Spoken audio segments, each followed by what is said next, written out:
십계명으로 사는 삶의 방식.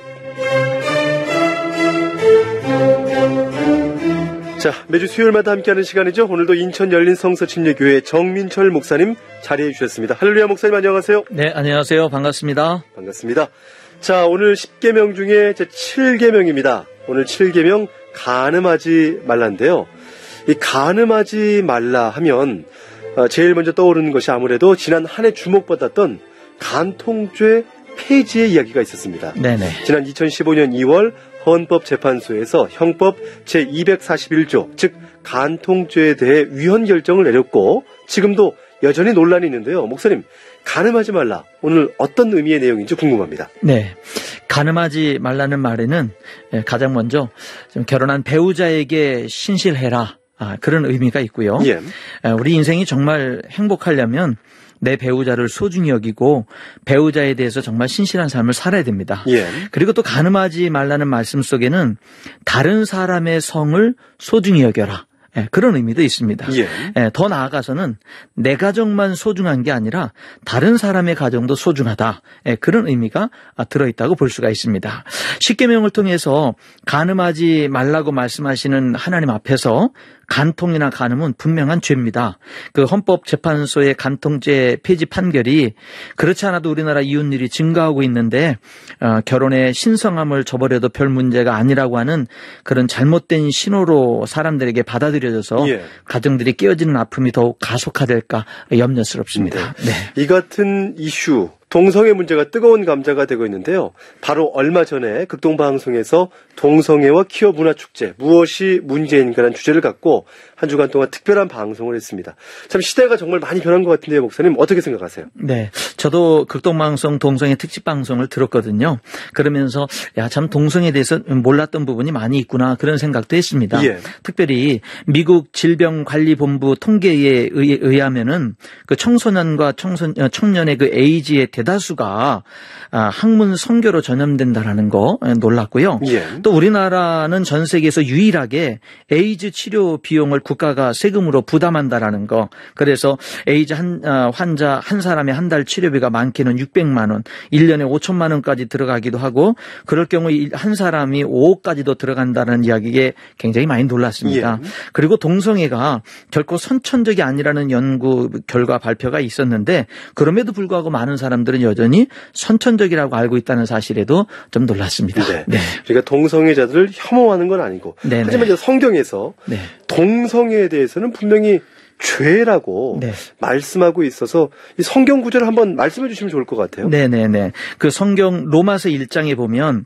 하나님의 진노가 불의로 진리를 막는 사람들의 모든 경건하지 않음과 불의에 대하여 하늘로부터 나타나나니 이렇게 말씀하시면서 예.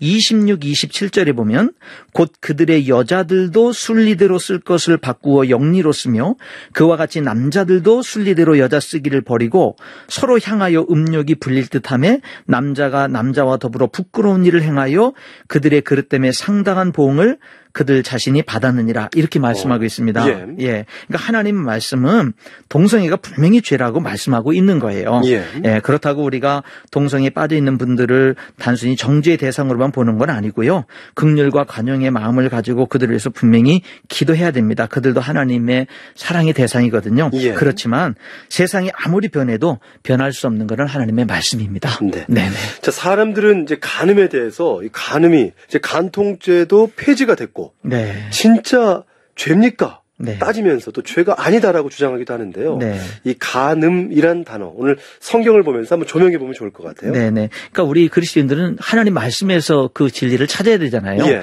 예, 그래서 고린도전서 6장 18절에 보면 음행을 피하라.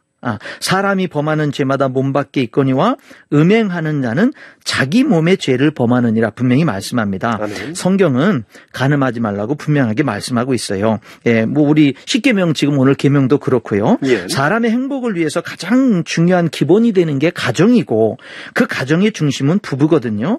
결혼의 신성함이 유지돼야 가정이 행복하고 우리가 행복한 삶을 살 수 있습니다. 아멘. 네네.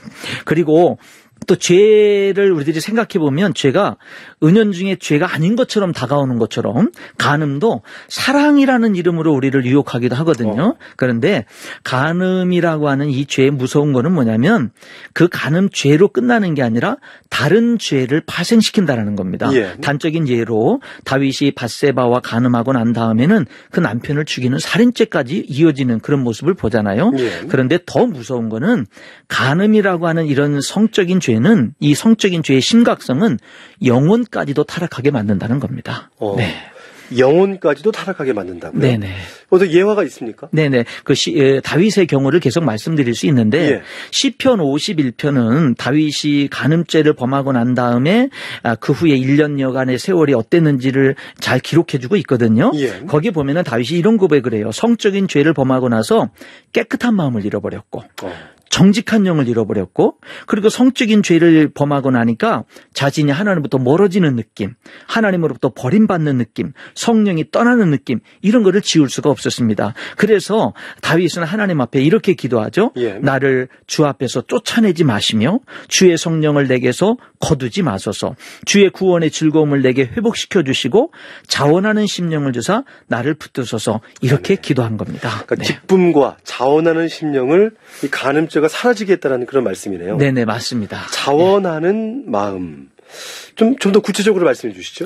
우리가 하나님 섬기면서 자원하는 마음이 정말 복된 거잖아요. 하나님이 너무 좋고 누가 뭘 억지로 시키지 않아도 하나님이 좋아서 자원해서 일하는 거, 하나님께 영광 돌리고 싶어서 자원해서 하는 거 이런 마음이 얼마나 복된 마음입니까? 예. 그런데 성적인 죄를 범하면 그런 자원하는 마음을 빼앗겨버립니다.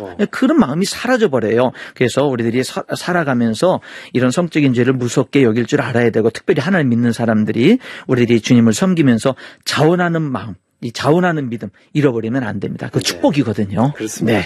자, 성적인 범죄로 오늘 간음하지 말라. 그러면 이렇게 영혼까지 타락하고 자원하는 마음까지 잃어버리게 됐다면 어떻게 해야 될까요? 그럴 때는 방법이 없습니다. 그럴 때는 방법이 기도하는 건데 특별히 정말 진정으로 회개해야 살 수가 있습니다. 예. 그럴 때는요. 진심으로 하나님 앞에 회개를 해야 돼요. 회개는 우리에게 소망을 다시금 일으켜주고 우리를 살게 하는 게 회개거든요. 네. 그래서 그때는 정말 회개해야 됩니다. 사실 회개를 해야 되는데 어쩔 때는 합리화를 시키기 위해서 네. 성경 구절을 더 묵상할 때가 있는 것 같아요. 합리화를 시키려고. 네, 성경에는 네. 어디 이런 말이 정말 있었나. 네네. 하여튼 네네. 다음 주에도 한 번 더 간음하지 말라는 주제로 네. 나눌 텐데 음행을 멀리해야 되는 이유 오늘 말씀 마무리해 주시면서 정리하겠습니다. 네, 고린도전서 6장 19절 20절에 보면 너희 몸은 너희가 하나님께로부터 받은 바 너희 가운데 계신 성령의 전인 줄을 알지 못하느냐. 너희는 너희 자신의 것이 아니라 값으로 산 것이 되었으니 그런즉 너희 몸으로 하나님께 영광을 돌리라 이렇게 말씀했습니다. 우리 몸이 하나님의 성전이라고 말씀했어요. 얼마나 놀랍습니까? 거룩하신 하나님의 성령이 내 몸을 성전 삼고 나와 함께 거하시는데 우리가 이 몸으로 어떻게 음행죄를 범할 수가 있겠어요? 우리는 우리 몸으로 음행죄를 범하는 게 아니라 우리 몸으로 하나님께 영광을 돌려야 됩니다. 아멘. 오늘은 우리 극동방송을 듣는 모든 청취자분들이 이렇게 외치면서 하루를 시작했으면 좋겠습니다. 배우자에게 신실하겠습니다. 아멘. 다른 사람의 성과 가정도 소중히 여기며 살겠습니다. 성전인 우리 몸으로 음행죄를 범하지 않고 하나님께 영광 돌리며 살겠습니다. 이렇게요. 네. 10계명으로 사는 삶의 방식. 지금까지 인천 열린 성서 침례교회 정민철 목사님과 함께했습니다. 오늘 말씀 고맙습니다. 네, 감사합니다.